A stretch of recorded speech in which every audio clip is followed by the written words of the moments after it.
Seni benden alamazlar. Aslan, balımızı mahvolarak yetişmez. Sevgimizi gönlünden mühürleyesin aslan. Turgut. Aslan, beynin zalime boyun eğmeden ölüme şerefli yurdunu unutmayasın. Biz her ne olursa olsun devletimize asi gelmedik. Bir ömür boyu başın dik olasın. Hakkını helal edesin aslanım. Devletimizin düşmanları size bunu reva görenlerdir. Hakkım sonuna kadar helal olsun Turgut'um. Aslanım. Helal olsun Yiğit Bey. Helal olsun Yiğit Bey. Bırak! Zalimler! Zalimler! Bırakın! Bu yaptıklarınızı karşılığını misliyle ödeyeceksiniz. Bırak. Bu zulüm yanınıza kâr kalmayacak. Andolsun.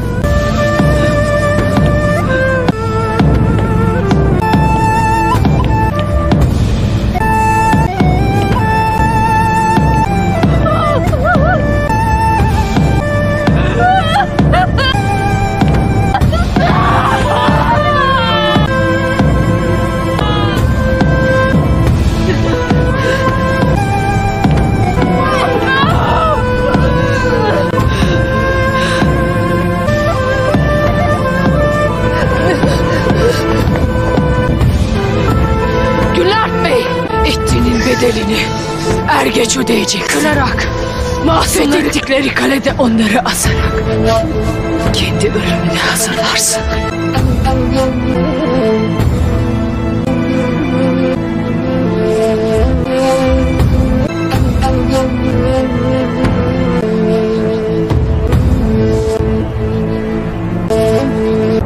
Bugün buraya sultanımızın canına kasteden hainlerin cezasını vermeye geldik. Bu ceza burada kesilip bitmeyecek. Sefere giderken şehit ettikleri Yiğit Sultanımızın vebaliyle mezarlarında da rahat edemeyecek.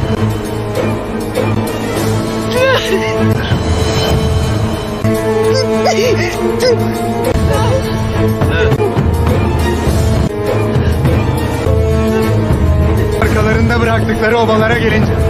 Bunun hesabı senden de, boynuna yularına Saadettin itinden de sorulacaktır.